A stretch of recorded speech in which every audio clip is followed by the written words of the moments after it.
Welcome back to Daily Persuasion. I'm Joshua Lisec, your host. I'm the New York Times bestselling co-author and author and ghostwriter of 96 nonfiction books. I'm also a professional hypnotist, and it's through my unique lens that I curate for you important lessons from news and current events so you can better persuade the VIPs in your life.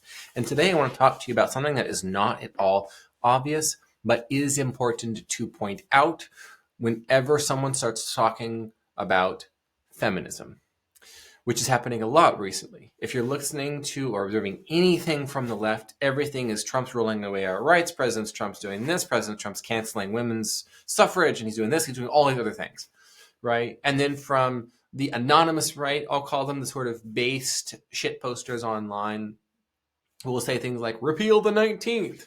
Then they'll show these maps. They'll say, every election if women didn't vote, and it's conservatives winning in everything and Republicans winning in everything, and they'll say things like, look, 96% of all purchases are women, and women literally spend more money than they make. Look, the median woman in the United States earns $54,000 this much, but she spends this much money, so she's literally enabled by her man. Men are and women must become, or you know what these things are. There's something that's important that you need to know. Feminism happened because of alcoholism. I will say it again. Feminism happened because of alcoholism. Do you really think that for 200,000 years, women were just men's property, and it was a terrible relationship between the sexes, and women just suffered in that arrangement until 1918, 1919, 1920, 1921, 1922? Do you really think that? That it took 199 plus thousand years? Or did something else happen turn of the century? Understand that the suffrage movement in Western countries happened simultaneously with the temperance movement for the same reason. And it went something like this. My husband drinks too much and he won't let me fill in the blank. My husband drinks too much and he hits me in the children. My husband drinks too much and he fill in the blank. And now you understand why feminism became a thing. First wave feminism and the, let's say, equality under the law between men and women, the two genders, was women can own property separately now. Women can have their own bank accounts. Women can ultimately have the right to vote, just like men can. Women can give and receive property. Women can have inheritance. Women can do things legally separately from their husbands. Now, prior to that, in Western civilization, women were considered wards or dependents, first on their father and then on their husband. This worked for the vast majority of women. We know this because of what women were writing.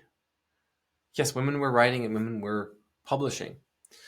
There's an interesting piece from The Atlantic that I have written about extensively, only on X, of course, that is the case against the right to vote for women from women's perspective. There had been a number of referendums in the States prior to the first wave feminist movement, prior to the temperance movement, by the way, in which women explained why we don't vote because we're too good for that. That was the perspective. The belief was men are to serve women. So you men go out there and do things, and you work, and you take care of us because we're the fairer sex. That was the belief. Understand this. And this is why more than 90%, in some cases more than 95% of women in these referendums voted against suffrage. We're too good for that, was the belief system. But imagine if you were one of the women in that dynamic who had an alcoholic husband. So that means you're going to have domestic violence, you're going to have incompetence, you're going to have inability to hold down a job and provide gainful employment, you're going to have child abuse, you're going to have extremely jealous, fits of rage. You're going to have hell on earth in a pre-feminist household, family, marriage with an alcoholic husband, specifically an alcoholic domestic abuser or neglectful husband. And you're going to get, usually you're going to get one of both, frankly, with when alcoholism is the picture. You're going to get neglect, you're going to get domestic violence or other forms of abuse. And so while 95% of women, there's that 5%. And understand, most issues in society are like this. Most things work for most people, but for those that it doesn't work for, it really doesn't work. And there are some legitimate, authentic sob stories. Meaning stories that actually make you sob. We're not being sarcastic here. We don't do sarcasm in Daily Persuasion, as sarcasm is anti-persuasive. So understand, whenever you are having conversation about feminism, you are having a conversation about a reactionary movement to alcoholism and the fact that men were not holding other men accountable for neglecting and abusing their wives and children. This is why when the traditional conservative right says feminism is man's fault, they're 100% correct.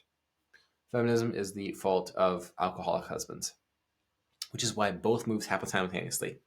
I want you to stop drinking, and I want to be able to go see my friends, and you not have a legal charge over me to say I can't leave this house. That doesn't work for me. It's an uncomfortable topic, but that's why I'm here.